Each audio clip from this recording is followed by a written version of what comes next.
You're listening to a special episode of the Everything Life Coaching podcast, Coaching Mastery with Noelle Cordeaux, CEO of Lumia. Explore transformative coaching concepts, tried and true methodologies, and powerful insights from the front lines of the professional coaching field. Whether you're an established coach seeking fresh perspectives or looking to begin your coach training education, welcome to your one-stop resource for all things life coaching. This is Coaching Mastery. Today, what we're going to do is dissect coaching questions, and we're going to tackle 7 questions. Of course, there are so many more than 7 great questions to ask your clients, but I wanted to roll through all of these because powerful questions, asking questions powerfully is something that we do in coaching. It's something that we talk about in coaching, but we don't often take the time to dissect the specific structure of different questions and gain an understanding of exactly what they do for our clients. The number one thing that we need to know as coaches is that we are not here to give our clients the answers. And in fact, our clients are the only ones who can answer for themselves what is going on in their lives, can name the actual realities and possibilities that they hold in order to emerge from a problem set into a solution set. And when we ask our clients questions, what we do fundamentally is we put our clients in the driver's seat. And I can't emphasize this enough, that in the relationship between coach and client, the act of asking our clients what they think, where they want to go, what they see, what they think, what they feel, every question that we ask helps our client build their own agency. And that alone is worth the price of admission to the coaching relationship. And so at a foundational level, asking questions is so much more than just generating a conversation. We're actually helping our clients build their own agency. So to do this, we need good questions, powerful questions that will do many different things, questions that will provoke thought, questions that will shift some feelings around, questions that will generate insight for our clients. So we're going to take 7 questions and then break them down. So here's question number 1.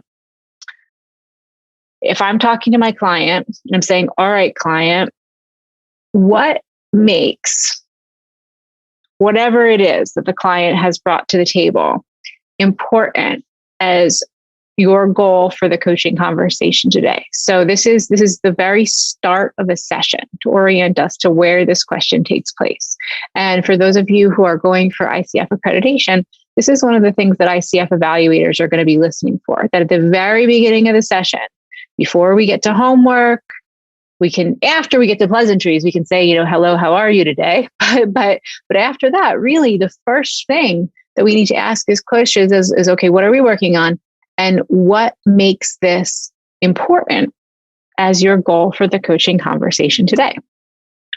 So there are a lot of reasons that question is important. It's a generative question. The line of questioning itself comes right from the ICF, the International Coaching Federation Standard 1, setting the agreement. And when we set the agreement in this way of the 2-part of what are we working on today, and then the second part of, well, what makes this important today, we're creating urgency for our client. Not only do we have the topic, but we have the what's underneath the topic, what's behind the topic, why is this urgent now? And it gives us a lot of information as coaches as to the thinking of our clients. And when we understand the motivation set of what is making a specific topic important today, important right now, as we move through the coaching conversation as coaches and client, we can use it and leverage it to help our clients kind of attach a little bit more to a do it now mentality. We can circle back around to the information that they gave us in the beginning of the session. If our client isn't really doing the work, isn't really diving in, isn't really answering the deep questions when we get into the session, we can say, well, client, you said this is why this was important today. Are we really getting after what you wanted? And then the other piece of this is that it gives us an orientation for that mid-session check-in. Are we getting where you wanted? You told me why this was important to you. Are we really, getting where we wanted to be? Here's question number 2. Where are you today in relation to this goal? Is there anyone's involved? So here we are. We've walked the client through the coaching agreement. What are we working on today? Why is this important? And then next up, where are you today in relationship to this goal? Is there anyone involved, right? So this question is important for a couple of different reasons. So number one, our client might be very far from their goal state, or they might be close to the goal state. We need to know where they are in relationship to that goal. And then when we're asking in this way, this question leads the client towards a check-in, a 360-degree check-in of their current situation. It might highlight a gap, or it might give us some relief to know that we're not that far. And then the second part of the question, who else is involved? Who needs to know about your goal? That gets the client in the habit of checking in on stakeholders, right? So in your coach training, when you get to appreciative inquiry and you're dicing through all of the different things that have to be considered for a specific goal state, one of the things that you need to check on is the stakeholders that are involved, in a specific goal. So for example, if I, Noelle, wake up one day and say, you know what, I think I'm going to go vegan. That's going to be my goal. I can hold that for myself. I can think about it, but I also live in a household. How is that going to impact everyone around me? How's my husband going to deal with it when I'm like, yeah, nope, like turkey burgers are going out the window. And so there are other stakeholders in my life who need to be aware of any choice or decision or any goal state that I might want to have, and getting the client to think about those stakeholders, whatever the goal is, important information for the coach and client. As a coach, when somebody tells you who the stakeholders are, you want to hold that information and consistently be circling back. Because when the client wants to move forward, that's great. Are the stakeholders going to be supportive, or are the stakeholders, do they need a little bit of strategy as well? Do we need to work on the people around you before you can move forward in a certain way? Are they detracting from the goal? Are they adding to the goal? Question number 3, and I really like this question. So oftentimes, a client will come in, they'll want to talk about something, and they don't know where to begin. They feel stuck. And this is the point where the coach feels like, should I give advice? Should I give advice? And the answer is no, you should not give advice. But a great alternative is to ask a question like this.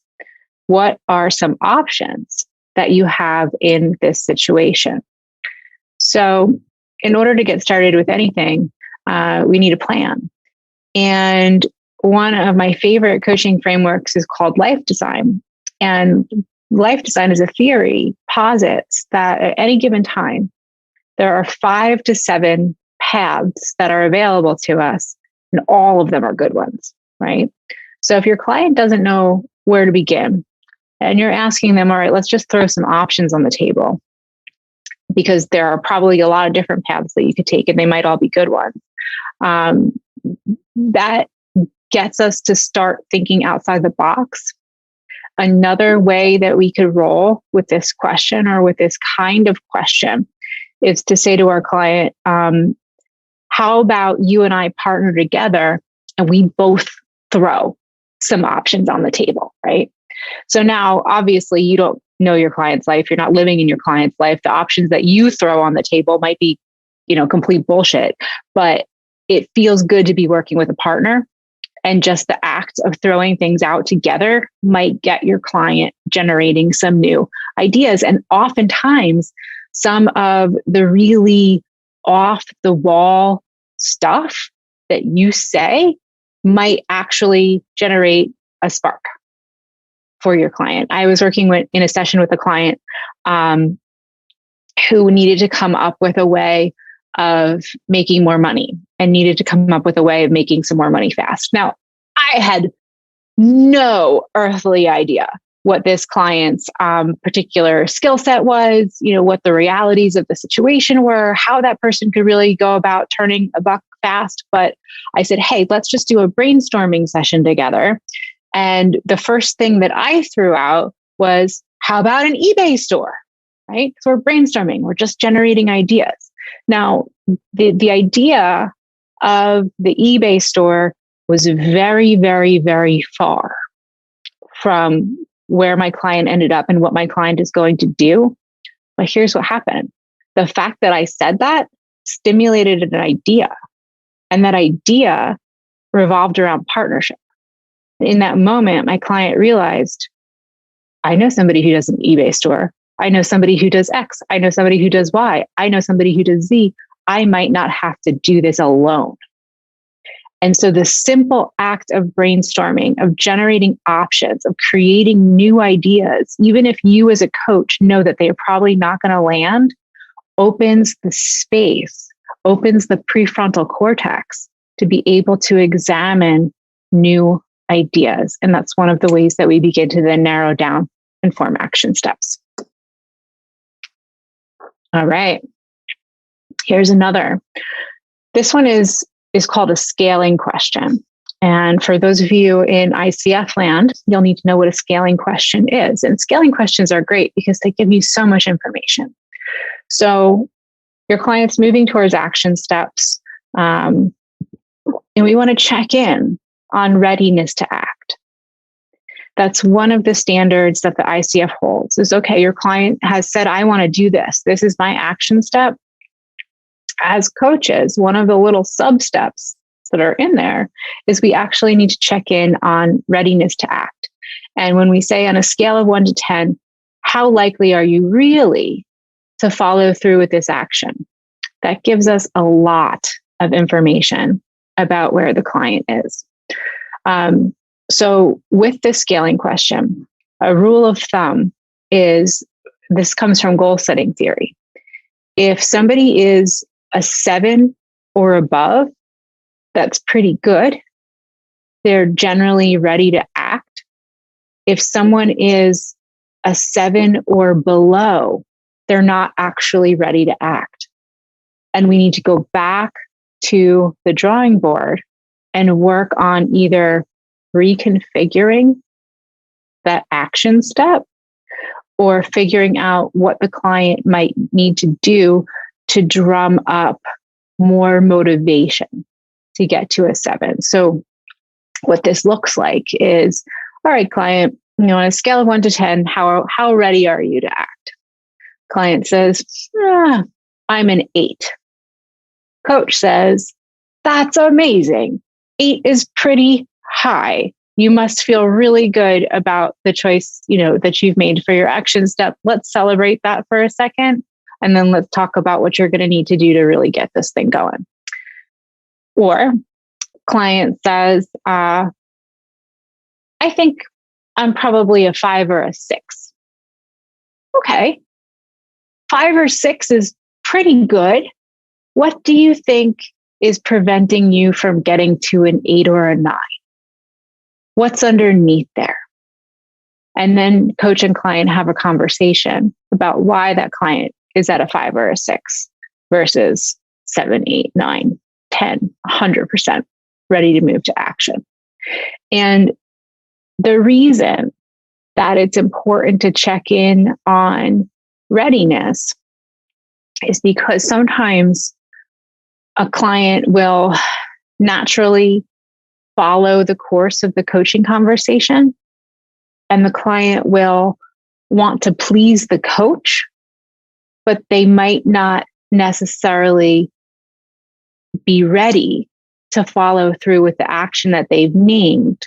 They're just looking for the cookie. They're looking for the prize. They're looking for the validation because they've set the action step.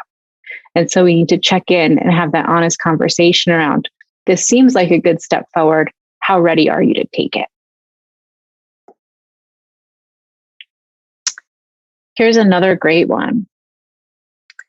And this comes at the end of a coaching conversation. This is the closeout. What do you want to take away for our conversation today? Are there any action steps that you'd like to commit to? So this too comes from the land of ICF standards, where at the end of the coaching conversation, you want to keep an eye on the clock. And what I usually do in my own sessions is say, hey, I'm looking at the clock. We have 3 to 5 minutes left. Are there any insights that you'd like to draw out to repeat back to me today? And are there any action steps that you'd like to commit to? So not every coaching conversation has action steps associated with it. Most coaching conversations will have insight, some insight, any insight that the client can point to and say, yeah, like this is what I learned essentially during our time together today. It is an ICF standard to invite the client to commit to action, even if there is no action that the client wants to take. And when we're thinking about committing to action, right?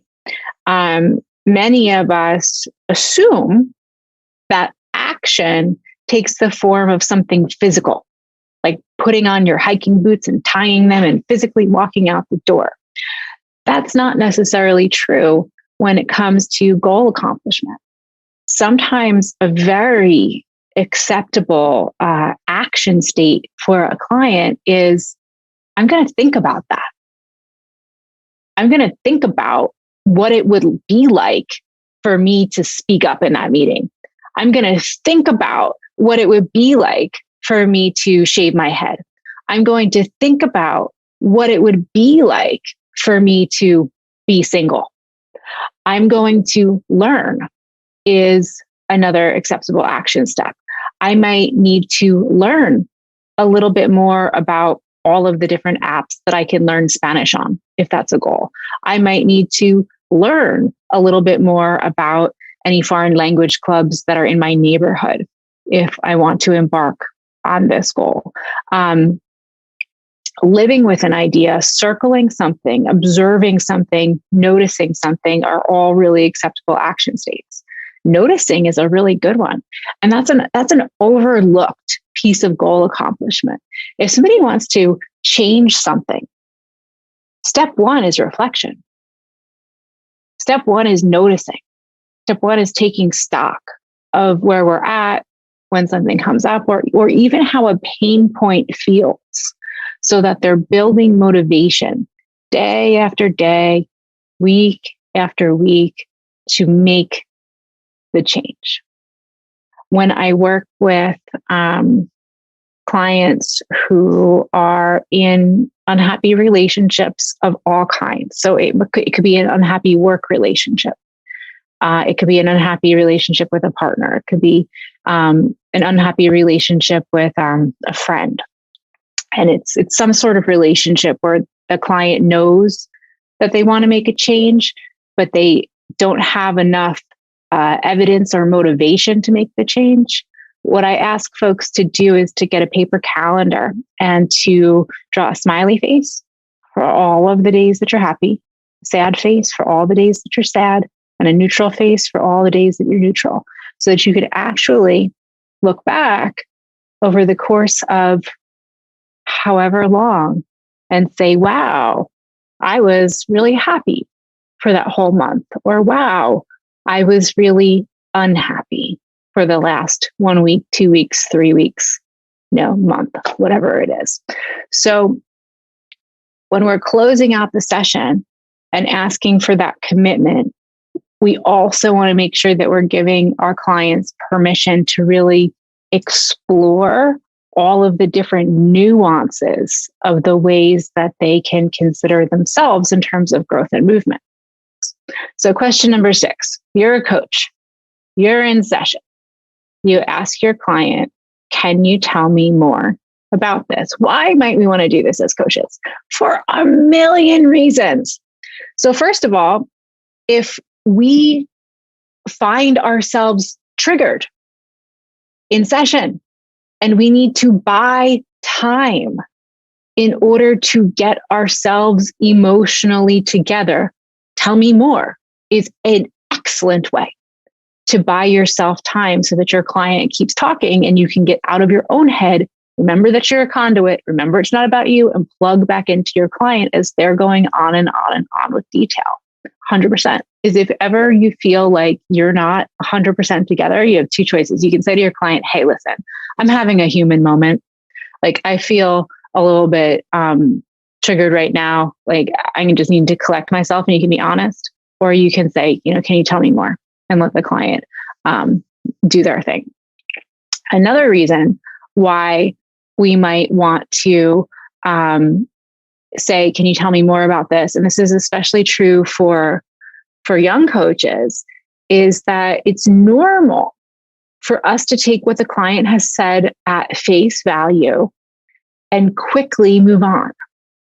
It's important to get as much information as possible, because most of the value that's generated in the coaching session is from the client taking a 360-degree walk around their own life. And something that happens for humans, all humans, is that when we hear something for the first time, we relate it to our own memory, because that's all we have to go off of. It's called the availability heuristic, and it's a function of human memory. That when someone tells us something, the very first thing that we do is we relate it to our own memory. And so as coaches, if we don't take the time to fully explore someone else's meaning, to hear more about their experience, to hear more about the scenario, the story, the organization, the relationship, whatever it is, we run the risk of making assumptions as coaches. And that's not a space that we want to be in. And also asking the client to say more. It does the very same thing that we were talking about in the beginning. It builds agency. It builds efficacy. It puts the client in the driver's seat and pushes the client to really get clear on what they are talking about, as well as providing you with enough clarity as a coach to move the conversation forward. All right. Question number 7. So I love this question. Would you like to explore this dream to see if it's a real possibility? In coaching, one of, I feel, the greatest honors of our discipline is that when someone comes to the space of coaching, you as a coach, you're not a human who's in their everyday life. And so your clients will tell you their hopes and dreams in a confidential way because they have no place else to put them. An example for me is 12 years ago, maybe longer, maybe 14, 16 years ago, when I was first thinking about becoming a coach.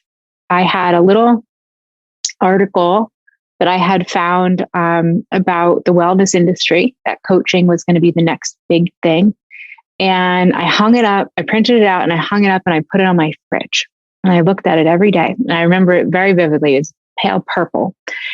People in my life, my mother, my father, my friends, my colleagues, had never heard of coaching. And so when I would talk about coaching and positive psychology and my goals and my dreams, and I was going to become a coach, I was going to study positive psychology, what I was hearing from the world around me was that's not a real thing.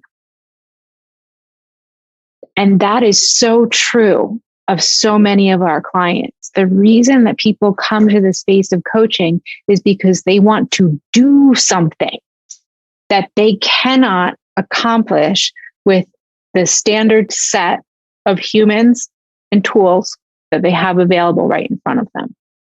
And so part of our sacred job as coaches is to yes, whatever it is that someone comes to the table with. I want to quit my job and become a dog groomer. Yes, that's awesome. Can you tell me more about that? Do you want to explore this and see if it can become a reality? And what we do with this question is we make dreams accessible. We take the big picture and we break it down so that our clients can start to search for the pieces that are actually within reach to them. And this is surprisingly easy to do, even with big, lofty goals. And another piece of it is that sometimes people speak in metaphors, right? So I had a client, it's a beautiful story, who hired me years ago, still my client, to work on building a business, building a mental health-based app, right? And I asked my client, what's your dream? And he said, I want to be on the cover of Time magazine. And I said, okay, that's beautiful.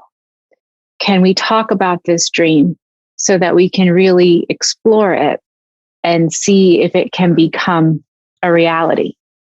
So somebody comes to you and they say, I want to be on the cover of Time magazine. And you say, well, it's going to be pretty hard to do. Is that really a realistic goal? I didn't say that. I said, that's awesome. Let's talk about that. And let's figure out how we can make your dream a reality. And as we began talking about it, what came out was this was really a search for visibility. It was a search for visibility in his life. It was a search for validation of others. And we agreed in the end that wanting to be on the cover of Time magazine was a metaphor, but we found lots of other ways to support that visibility and to support that validation. In sum, the work of coaching believes that anything is possible and that all dreams are worthy of exploration. Thanks for listening to Everything Life Coaching. If you're feeling the draw to become a coach, head to lumiacoaching.com/everything. Explore a new career that brings fulfillment, gives you a true sense of purpose, and a bold community to do it with. Lumia is ready to equip you with the tools, training, and community you will need to reach your goals.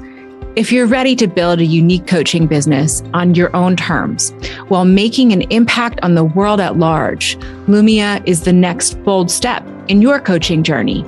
That's lumiacoaching.com/everything. And hey, if you're waiting for a sign, this is it.